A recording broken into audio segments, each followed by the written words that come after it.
Godzilla and Kong: The New Empire, directed by Adam Wingard, and has a 60% rating on Tomato Meter.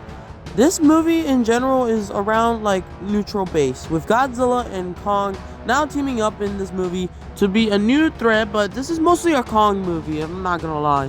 And this is kind of the same thing that happened with Godzilla vs. Kong, where it's just focused more around Kong himself than Godzilla, which to me, that's just straight up like not even giving respect to our big boy lizard over here.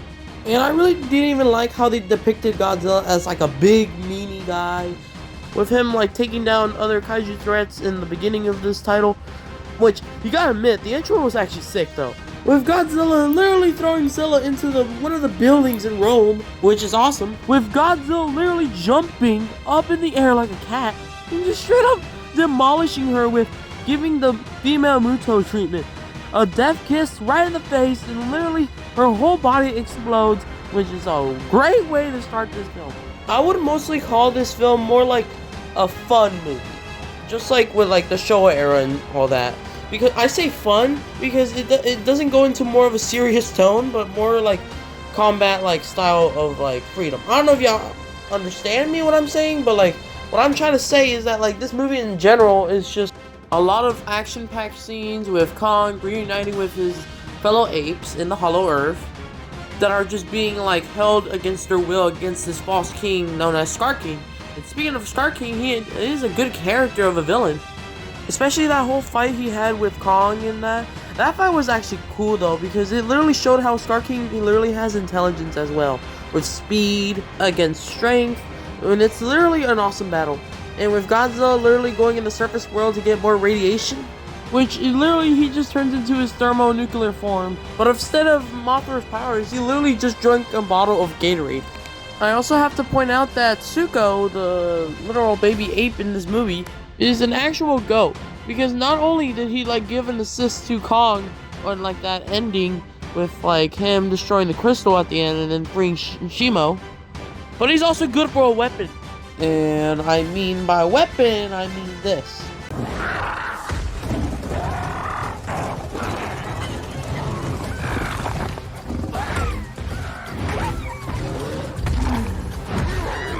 Yeah, I already knew this movie was not going to be serious, and it's just going to be a fun and funny movie. But I do like the character of Shimo, that is like, she's like being enslaved by that crystal from her body, that's like hurting her mind because of her suffering, which is really nice to see, because now in the end, like, it's satisfied that she is now freed after all those years.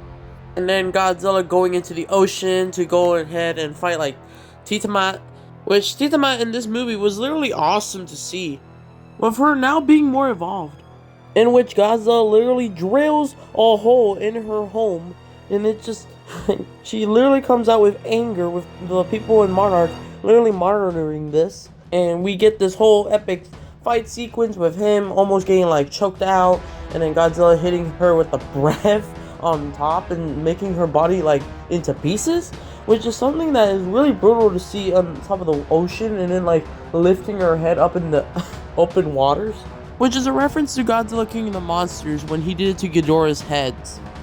And then we just see Godzilla literally taking her home and absorbing her energy that she was on. I do like whenever Kong went into that secret society of the apes and are threatened by Shimo with Skar King's like control over it. There was no dialogue, just straight up emotion. And that was just really nice for a movie that is like entertaining and mostly Titan based. But Kong does suffer a frostbite after Shimo's breath hits him, and now he runs out, gets help from Monarch, and this is where we get the Beast Glove by none other than by the man Trapper, which he also helped with Kong's decaying teeth and replaced it with a metal one. And speaking of that teeth though, he literally got made fun of by Skar King. And I also would like to mention, whenever that happened in that scene, Skar King was literally such a good villain, because he literally kicked Zuko's caretaker into the lava, and that just made Kong literally mad, and conveys a lot of emotion with Zuko because of how of a villainous leader Skar King is.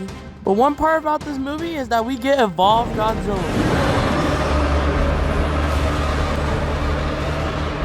Godzilla has now evolved into a pinkish color now, and is ready to take down this new threat that is happening, that being Shimo and Skar King. But I don't like this color choice. If it was like somewhat like pink and purple, like magenta, it would have been way better and so cool for Godzilla, since like he's mostly of a blue guy. But for a pink, I don't know, he just turned to Barbie.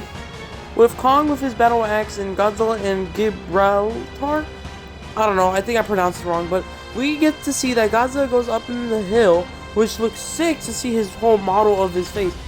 Kong literally does a mistake and does his literal alpha roar at him. Godzilla leaping out. Bro, give this guy an Olympic medal, bro. He just did a crazy dive. I also do want to mention that they did summon Mothra back again, which I like that niche reference to like Mothra Rebirth movies, which is really nice. But I mean, with Mothra coming back, I don't think it was necessary. Like, throughout the movie, she literally gets barely some screen time, which was such a missed opportunity. Like, she was just there to just help, that's all. But like, just like to give an assist, small one. But I mean, in Supernova, in the next upcoming movie, I really do hope like she does something to help. Like, she like comes there to assist or give Godzilla his thermo. That would be cool again. And she's a good therapist, but we'll get into that. But the Egypt battle itself was so much hype in the theaters. Whenever Kong and Godzilla were literally gonna duke it out in Egypt, dude, like with Kong's face saying, "Wait, Godzilla, wait, hold on, I need your help," and then charges at him throughout the pyramids, which the Egyptians are gonna be so mad, and throws pocket sand at him, and just he destroys another pyramid, goes for Kong again, and bites his beast glove and pins him down. Oh my gosh, this was the most epic part right here. A literal suplex. Bro, where's Godzilla getting this skill at? Like, all of a sudden now he's like a whole wrestler now. And to that, I literally have to give this movie some credit for that scene. Like, that scene was so unexpected. And then more on this movie, Kong literally beats the crap out of Godzilla like multiple times. Like, he's getting the advantage like that he lost in Godzilla vs. Kong. Like, dang, bro, he's going too personal. And as soon as Godzilla was about to hit his atomic breath, he literally knocks him out. With him saying that, "Oh, if you're not gonna go with the Hollow Earth with me, I'm just gonna force you to come with me." And I find that hilarious. Like, Godzilla still is not happy with Kong whenever that battle happened. Like, he's in his territory and all that. But Godzilla literally lighting up with his like atomic breath was something. And what does Kong do in that situation? He just leaps. But man, the atomic breath really cut through that pyramid so satisfyingly.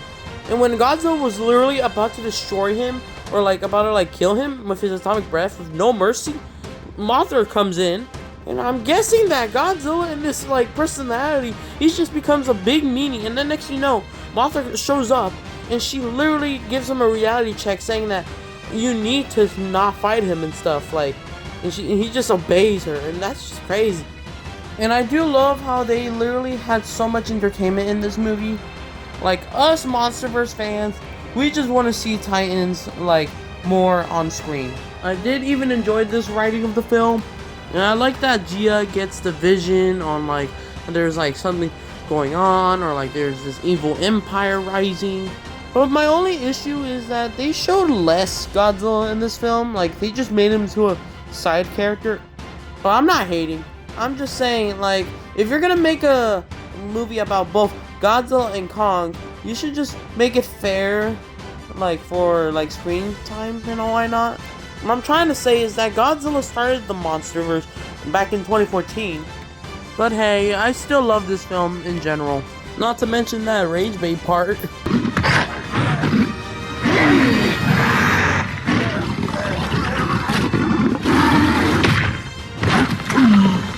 Especially that final battle that happened in Rio de Genero. Rio de Genero really built back again whenever Behemoth was attacking. But with that whole final battle that happened in the movie with Godzilla and Kong fighting Shimo and Skar King, and then at the end of the movie, like, Shimo is freed from the crystal, and then they destroyed the crystal instead, all that. And that Godzilla and Kong literally playing pickleball with Skar King's body. And then at the end of the movie, he literally gets frozen by Kong literally holding him up like a trophy or something. But you know, this would have never happened if it wasn't for our goat, Zuko, bro. Zuko is such a lovable character, bro. He really had some character development throughout this movie.